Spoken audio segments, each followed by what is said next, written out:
고속도로에서 사고로 전복된 자동차를 사람들이 들어 올려 부상자를 구해낸다거나 화물차 적재함에서 쏟아진 물건들을 지나가던 시민들이 모여 함께 치워주는 모습 많이 보셨죠? 이런 감동적인 장면을 목격한 외국인들은 저마다 감탄을 금치 못하는데요. 그런데 한국인들에게는 그저 당연한 듯 특별하지 않은 장면처럼 보이기도 합니다. 여기 이런 한국인들만의 특별한 능력, 오지랖에 대해 특별히 관심을 가지고 연구해 온 교수님이 있습니다. 지금부터 미국의 저명한 심리학 교수가 분석한 한국인만이 가지고 있는 독특한 능력에 대해 이야기를 들어보겠습니다. 이야기를 시작하기 전에 구독과 좋아요는 이미 눌러주셨죠? 감사합니다. 그럼 이야기를 시작하겠습니다. 안녕하세요. 저는 하버드대학교 심리학과의 사라 윌슨 교수입니다. 지난 20년간 문화심리학자로서 전 세계 여러 나라의 사회 문화적 특성을 연구해 왔습니다. 서구권에서는 개인의 독립성과 자율성을 강조하며 타인의 삶에 깊이 개입하는 것을 피해야 할 행동으로 여깁니다. 그러나 2019년 한국을 처음 방문했을 때 저는 전혀 다른 사회적 상호작용을 경험하게 되었습니다. 처음 경험한 충격적인 순간은 명동의 한 식당에서였습니다. 메뉴를 고르며 망설이고 있을 때 옆 테이블의 손님들이 먼저 다가와 음식을 추천해 주었습니다. 더욱 놀라웠던 것은 그분들이 주문을 도와주는 것에서 그치지 않고 음식을 어떻게 먹어야 하는지, 어떤 조합으로 먹으면 맛있는지까지 상세히 설명해 주셨다는 점이었습니다. 또 한 번의 인상적인 경험은 서울 지하철에서 있었습니다. 제가 지도를 들여다보며 길을 헤매고 있을 때 한 학생이 다가와 목적지를 물어보았습니다. 그 학생은 제가 내려야 할 역까지 동행하며 올바른 출구로 나갈 수 있도록 안내해 주었습니다. 미국이었다면 지나가는 사람이 방향만 알려주고 끝났을 상황이 한국에서는 완전히 다른 방식으로 전개된 것입니다. 이러한 행동들을 한국에서는 오지랖이라고 부른다는 것을 알게 되었습니다. 처음에는 이 단어가 부정적인 의미를 담고 있는 줄 알았지만 실제로는 한국 사회의 근간을 이루는 중요한 문화적 특성이라는 것을 깨닫게 되었습니다. 한국인들은 타인의 문제에 적극적으로 개입하는 것을 책임감의 일환으로 받아들이며 자신과 직접적인 관계가 없는 사람이라도 어려움에 처한 것을 보면 그냥 지나칠 수 없다는 강한 의식을 가지고 있었습니다. 이러한 특성은 심리학적으로 볼 때 한국 사회가 강력한 관계주의를 기반으로 운영되고 있음을 보여줍니다. 관계주의란 개인이 독립적인 존재가 아니라 타인과의 연결 속에서 존재한다고 여기는 사고방식입니다. 서구 사회에서는 개인이 자율적인 선택을 하고 독립적인 결정을 내리는 것이 중요하게 여겨지지만 한국에서는 타인의 선택과 감정이 나의 행동에 직접적인 영향을 미치고 나 또한 타인의 결정에 영향을 주는 것이 당연한 것으로 여겨집니다. 이러한 경험들이 계기가 되어 저는 한국인의 오지랖 문화에 대한 본격적인 연구를 시작하게 되었습니다.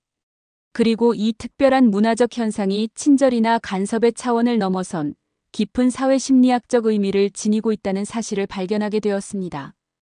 이제부터 제가 발견한 놀라운 연구 결과들을 여러분과 나누고자 합니다. 제가 한국인의 오지랖 문화를 본격적으로 연구하게 된 것은 이 특별한 문화적 현상이 사회 전반에 미치는 영향력을 발견했기 때문입니다. 한국인들의 오지랖은 개인적 차원의 친절을 넘어서 사회 전체를 움직이는 강력한 원동력으로 작용하고 있었습니다. 가장 대표적인 사례는 한국의 식당 문화에서 발견할 수 있습니다. 한국인들은 메뉴판을 보기도 전에 무엇을 드시겠습니까? 라고 먼저 물어봅니다. 이는 상대방의 선택에 따라 자신의 선택을 조정할 준비가 되어 있다는 의미입니다. 서구 사회에서는 상상하기 힘든 이러한 행동이 한국에서는 지극히 자연스러운 예의로 받아들여지고 있었습니다. 더욱 놀라운 것은 이러한 성향이 사회적 위기 상황에서 더욱 강력하게 발현된다는 점입니다. 한국인들은 누군가 어려움에 처했을 때 발벗고 나서서 돕습니다. 이는 자신과 직접적인 관련이 없는 상황에서도 마찬가지입니다. 허태균 교수의 연구에 따르면 이러한 행동은 한국인들의 관계주의적 특성에서 비롯된 것으로 타인의 문제를 자신의 문제처럼 인식하는 경향이 강하다고 합니다. 특히 주목할 만한 점은 한국인들의 주체성입니다. 이는 집단주의와는 다른 개념으로 각 개인이 관계 속에서 자신의 존재감과 영향력을 확인하고 확대하려는 성향을 말합니다. 예를 들어 한국인들은 문제 해결 과정에서 매우 창의적인 접근을 보여줍니다. 기존의 원칙이나 관행에 얽매이지 않고 새로운 해결책을 모색하는 능력이 뛰어납니다. 이러한 특성은 위기 상황에서 더욱 빛을 발합니다. 한국인들은 새로운 환경적 요인들을 빠르게 흡수하고 대응하는 능력이 탁월합니다. 이는 전 세계에서 가장 높은 수준의 창의성으로 평가받고 있으며 때로는 제품 개발자도 생각하지 못한 새로운 활용법을 고안해내는 등 놀라운 면모를 보여줍니다. 하지만 이러한 특성이 항상 긍정적인 결과만을 가져오는 것은 아닙니다. 때로는 과도한 개인적 판단으로 이어져 원칙을 무시하는 경우도 있습니다. 그러나 이러한 양면성 속에서도 한국 사회는 전례 없는 경제 발전을 이룩했으며 이는 한국인들의 이러한 특성이 현대 사회에서 강력한 경쟁력으로 작용할 수 있음을 보여줍니다. 제가 연구를 통해 발견한 가장 흥미로운 점은 한국인들의 오지랖이 사회적 문제 해결에 있어 매우 효과적으로 작용한다는 것입니다. 이는 개인의 행동이 전체 사회에 미치는 영향을 고려하는 한국인들의 사고방식과 깊은 관련이 있습니다. 한 사람의 어려움이 결국 사회 전체의 문제로 확대될 수 있다는 인식이 깊이 자리 잡고 있기 때문입니다. 이러한 한국인들의 특성은 글로벌 시대에 더욱 중요한 의미를 가집니다. 개인주의가 극단화되어가는 현대 사회에서 한국인들의 오지랖은 새로운 형태의 사회적 연대와 협력 모델을 제시하고 있기 때문입니다. 이는 앞으로 제가 설명드릴 여러 사례들을 통해 더욱 분명하게 드러날 것입니다. 코로나19 팬데믹은 전 세계를 혼돈에 빠뜨렸지만 한국은 놀라운 대응 능력을 보여주었습니다. 제가 가장 주목한 것은 정부의 대응이 아닌 시민들의 자발적인 협력이었습니다. 이는 한국인의 오지랖 정신이 국가적 위기 상황에서 얼마나 강력한 힘을 발휘할 수 있는지를 증명한 사례였습니다. 다른 나라들이 봉쇄 조치를 시행하고 경제 활동을 중단하는 극단적인 방법을 선택할 때 한국은 전혀 다른 접근법을 보여주었습니다. 시민들은 정부의 강제 명령이 없어도 자발적으로 마스크를 착용했고 사회적 거리두기에 적극적으로 동참했습니다. 이러한 행동은 타인의 안전을 우선시하는 한국인의 특성이 잘 드러난 것이었습니다. 특히 인상적이었던 것은 드라이브스루 검사소 운영이었습니다. 한국 정부가 이 혁신적인 시스템을 도입했을 때 시민들은 즉각적으로 이를 받아들이고 적극적으로 활용했습니다. 감염 의심 증상이 있는 사람들은 자발적으로 검사를 받았고 확진자와 접촉한 경우에도 즉시 보고하는 모습을 보였습니다. 이는 개인의 감염 여부가 공동체 전체의 안전과 직결된다는 인식이 깊이 자리 잡고 있었기 때문입니다. 의료진을 향한 시민들의 지원도 놀라웠습니다. 전국 각지에서 의료진을 위한 도시락과 간식이 병원으로 배달되었고 개인과 기업들이 앞다투어 마스크와 방호복을 기부했습니다. 이는 위기 상황에서 더욱 강하게 발현되는 한국인의 오지랖 정신을 보여주는 것이었습니다. 세계보건기구 WHO는 한국의 방역 모델을 극찬하며 다른 나라들이 배워야 할 모범 사례로 제시했습니다. BBC, CNN, 뉴욕타임스 등 주요 외신들은 강제적 봉쇄 없이 팬데믹을 극복한 대표적 성공 사례라고 보도했습니다. 특히 시민들의 자발적 참여와 협력을 이끌어낸 한국의 공동체 의식에 주목했습니다. 이러한 성공의 핵심에는 한국인의 관계주의적 특성이 있었습니다. 서구 사회에서는 마스크 착용을 개인의 자유 침해로 보는 시위가 벌어졌지만 한국에서는 마스크 착용이 타인을 배려하는 당연한 행동으로 받아들여졌습니다. 이는 개인의 행동이 공동체 전체에 미치는 영향을 고려하는 한국인의 사고방식을 잘 보여줍니다. 더욱 주목할 만한 점은 한국의 방역 경험이 국제사회에 미친 영향입니다. 한국은 자국의 방역 노하우를 다른 나라들과 공유했고 방역 물품을 지원하며 국제 협력을 이끌었습니다. 이는 한국인의 오지랖이 국경을 넘어 전 세계적인 위기 극복에 기여할 수 있음을 보여준 것입니다. 팬데믹 상황에서 드러난 한국인의 저력은 현대 사회가 직면한 문제들을 해결하는 데 있어 중요한 시사점을 제공합니다. 개인의 자유와 공동체의 안전이 충돌하는 상황에서 한국은 양자의 조화로운 해결책을 제시했습니다. 이는 미래 사회가 나아가야 할 방향을 보여주는 것이었습니다. 2007년 12월 7일 태안 앞바다에서 발생한 기름 유출 사고는 한국 역사상 최악의 해양오염 사고였습니다. 12,547킬로리터의 원유가 바다로 유출되면서 서해안의 아름다운 생태계가 송두리째 위험에 처했습니다. 전문가들은 복구에 최소 10년이 걸릴 것이라 예측했습니다. 하지만 그 누구도 예상하지 못했던 기적이 일어났습니다. 사고 소식이 전해지자 전국 각지에서 자원봉사자들이 태안으로 모여들기 시작했습니다. 주말이면 수만 명의 시민들이 기름 제거 작업에 참여했고 평일에도 수천 명의 자원봉사자들이 해안가를 지켰습니다. 놀라운 것은 이 모든 것이 자발적으로 이루어졌다는 점입니다. 정부나 지자체의 동원이 아닌 시민들의 순수한 참여의식이 만들어낸 결과였습니다. 최종적으로 123만 명이 넘는 자원봉사자가 참여했습니다.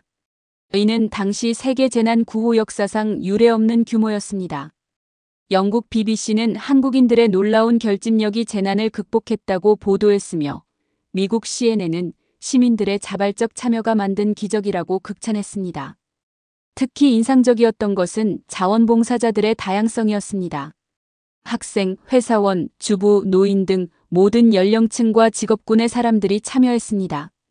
심지어 휴가를 내고 참여하는 직장인들도 있었고 수학여행 대신 봉사활동을 선택한 학교들도 있었습니다. 이들은 추운 겨울 날씨에도 불구하고 기름 제거 작업에 헌신했습니다. 자원봉사자들을 돕기 위한 지원의 손길도 이어졌습니다. 전국 각지에서 음식과 생수, 방한용품이 보내졌고 기업들은 청소도구와 장비를 지원했습니다. 온라인에서는 자원봉사 일정과 필요한 물품을 조율하는 네트워크가 자발적으로 형성되었습니다. 이는 한국인의 오지랖이 만들어낸 놀라운 조직력을 보여주는 것이었습니다. 그 결과 전문가들이 10년이 걸릴 것이라 예측했던 복구 작업이 2년 만에 완료되었습니다. 이는 세계환경재해 복구 역사에서 유례없는 성과였습니다. UN 환경계획은 이를 시민 참여의 새로운 모델로 평가했으며 여러 나라에서 재난 대응 사례 연구로 활용하고 있습니다. 태안의 기적은 한국인의 오지랖이 가진 힘을 명확하게 보여주었습니다. 이는 위기 상황에서 발현되는 공동체 의식의 결정체였으며 개인의 이해관계를 넘어선 사회적 연대의 표현이었습니다. 한 사람 한 사람의 작은 노력이 모여 거대한 재난을 극복한 것입니다. 이 사례는 현대사회가 직면한 문화적 과제의 중요한 시사점을 제공합니다. 개인주의가 심화되는 시대에 공동체를 위한 자발적 헌신이 얼마나 큰 힘을 발휘할 수 있는지를 보여주었기 때문입니다. 태안의 경험은 이제 전 세계적인 재난 대응의 새로운 패러다임으로 자리 잡고 있습니다. K-팝과 K-드라마로 대표되는 한류는 이제 전 세계 문화의 중심으로 자리 잡았습니다. 아시아를 넘어 미국, 유럽, 중동, 아프리카까지 한국 문화의 영향력이 확산되고 있습니다. 제가 주목한 것은 이러한 성공 뒤에 숨겨진 한국인의 오지랖 정신이었습니다. 특히 K-팝의 세계적 성공에는 한국 팬들의 특별한 역할이 있었습니다. 이들은 수동적인 소비자가 아닌 적극적인 문화 전파자로 활동했습니다. 해외 팬들을 위해 자발적으로 가사를 번역하고 한국 문화와 관련된 정보를 공유하며 때로는 기획사보다 더 체계적인 홍보 활동을 펼쳤습니다. 놀라운 것은 이러한 활동이 철저히 자발적으로 이루어졌다는 점입니다. 한국 팬들은 좋아하는 아티스트의 성공을 자신의 일처럼 여기며 그들의 글로벌 진출을 위해 헌신적으로 노력했습니다. 유튜브 조회수를 높이기 위한 조직적인 스트리밍, SNS에서의 체계적인 홍보 활동은 이제 전 세계 팬덤의 표준이 되었습니다. K-드라마의 성공 역시 비슷한 맥락에서 이해할 수 있습니다. 한국 시청자들은 드라마의 주요 장면을 클립으로 제작하고 해외 팬들을 위해 자막을 제작하며 문화적 맥락을 설명하는 상세한 해설을 덧붙였습니다. 이러한 노력이 없었다면 K-드라마가 문화적 장벽을 넘어 전 세계인의 사랑을 받는 것은 불가능했을 것입니다. 더욱 인상적인 것은 한국 팬들의 사회적 영향력입니다. 이들은 좋아하는 스타의 생일이나 기념일에 그들의 이름으로 자선활동을 펼치고 사회적 캠페인을 진행합니다. 이는 문화 소비를 넘어선 사회적 책임으로 발전한 것으로 전 세계 팬덤 문화의 새로운 기준을 제시했습니다. 한국의 팬덤 문화는 서구의 그것과는 확연히 다릅니다. 서구에서는 팬과 스타의 관계가 소비자와 상품의 관계에 가깝다면 한국의 팬들은 스타의 성공을 위해 함께 노력하는 동반자적 관계를 형성합니다. 이는 한국인의 관계주의적 특성이 문화산업에서 발현된 것이라 할 수 있습니다. 이러한 특성은 K컬처의 글로벌화 과정에서 큰 힘을 발휘했습니다. 한국 팬들은 해외 팬들과 적극적으로 소통하며 문화적 가교 역할을 했고, 이는 한류의 빠른 확산에 결정적인 역할을 했습니다. 외국의 전문가들은 이러한 한국 팬들의 역할을 문화 전파의 새로운 패러다임이라고 평가합니다. K컬처의 성공은 한국인의 오지랖이 만들어낸 새로운 형태의 문화적 영향력을 보여줍니다. 이는 콘텐츠의 우수성을 넘어 그것을 전파하고 발전시키는 팬들의 적극적인 참여가 만들어낸 결과입니다. 이제 한국의 팬덤 문화는 글로벌 문화 산업의 새로운 표준이 되어가고 있습니다. 이러한 현상은 앞으로도 계속될 것으로 보입니다. 한국인의 오지랖은 문화적 경계를 넘어 전 세계인들의 마음을 움직이는 강력한 힘이 되었기 때문입니다. 이는 문화의 생산과 소비를 넘어선 새로운 형태의 문화적 상호작용을 만들어내고 있습니다. 지난 3년간의 연구를 통해 저는 한국인의 오지랖이 가진 특별한 가치를 발견했습니다. 처음에는 낯설게 느껴졌던 이 문화적 특성이 사실은 미래 사회가 필요로 하는 가장 중요한 자산이라는 것을 깨달았습니다. 한국인의 오지랖은 개인의 영역을 넘어 공동체 전체에 영향을 미치는 강력한 사회적 힘입니다. 코로나19 팬데믹 상황에서 보여준 놀라운 대응력, 태안기름 유출 사고에서 증명된 시민들의 자발적 참여, K컬처의 세계적 성공까지 이 모든 것의 핵심에는 한국인의 오지랖 정신이 있었습니다. 특히 주목할 만한 점은 이러한 특성이 현대 사회의 문제 해결에 매우 효과적이라는 것입니다. 개인주의가 극단화되어가는 현대 사회에서 한국인의 오지랖은 공동체적 가치와 개인의 주체성이 조화롭게 공존할 수 있다는 것을 보여줍니다. 이는 미래 사회가 나아가야 할 새로운 방향을 제시합니다. 한국인의 창의성도 주목할 만합니다. 기존의 원칙에 얽매이지 않고 새로운 해결책을 모색하는 능력, 위기 상황에서 빠르게 적응하는 유연성은 세계 최고 수준입니다. 이러한 특성은 급변하는 미래 사회에서 더욱 중요한 경쟁력이 될 것입니다. 더욱 흥미로운 것은 한국인의 오지랖이 만들어내는 독특한 관계성입니다. 서구의 개인주의나 동양의 전통적 집단주의와는 다른 새로운 형태의 사회적 관계를 형성합니다. 개인의 존재감을 인정하면서도 타인과의 관계를 중시하는 이러한 특성은 글로벌 시대에 필요한 새로운 관계의 패러다임을 제시합니다. 이제 전 세계가 한국인의 오지랖을 주목하고 있습니다. 위기 상황에서 보여준 놀라운 대응력, 문화적 영향력의 확산, 사회 문제 해결을 위한 집단적 지혜 등은 이미 여러 나라에서 연구 대상이 되고 있습니다. 한국인의 오지랖은 더 이상 한국만의 특성이 아닌 글로벌 스탠다드로 자리 잡아가고 있습니다. 미래 사회는 더욱 복잡해질 것이며 새로운 형태의 문제들이 끊임없이 등장할 것입니다. 이러한 상황에서 한국인의 오지랖은 더욱 빛을 발할 것입니다. 타인을 배려하면서도 창의적인 해결책을 모색하는 능력, 공동체의 이익을 위해 자발적으로 협력하는 정신은 미래 사회에 꼭 필요한 가치입니다. 한국인의 DNA에 깊이 새겨진 이 오지랖 정신은 앞으로도 계속해서 진화하고 발전할 것입니다.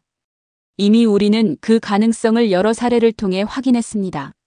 전 세계가 개인주의의 한계에 직면한 지금, 한국인의 오지랖은 새로운 희망이 되고 있습니다. 저는 이제 확신합니다. 한국인의 오지랖은 미래 사회를 이끌어갈 핵심 동력이 될 것입니다. 이는 문화적 특성을 넘어선 인류 사회의 새로운 발전 모델이 될 수 있습니다. 앞으로도 저는 이 특별한 문화적 자산에 대한 연구를 계속할 것이며 그 가치를 전 세계에 알리는 데 기여하고 싶습니다. 한국인의 오지랖이 만들어갈 미래가 기대됩니다. 이것은 분명 더 나은 세상을 만드는 원동력이 될 것입니다. 여러분, 오늘 소개해드린 하버드대 사라 윌슨 교수님의 이야기는 어떠셨나요? 외국인의 시선으로 바라본 우리의 모습이 참 특별하게 다가왔습니다. 우리가 평소에 당연하게 여기던 행동들, 때론 오지랖이라며 부정적으로 생각했던 특성들이 사실은 대단한 문화적 자산이었다니 놀랍지 않으신가요? 오지랖이라는 말, 이제는 자부심을 가져도 좋을 것 같습니다. 우리의 이런 특별한 문화가 세계를 더 따뜻하고 살기 좋은 곳으로 만들어가고 있으니까요. 다음 영상에서도 우리나라의 숨은 매력을 소개해드리도록 하겠습니다. 여러분의 좋아요와 구독은 영상 제작에 큰 힘이 됩니다. 감사합니다.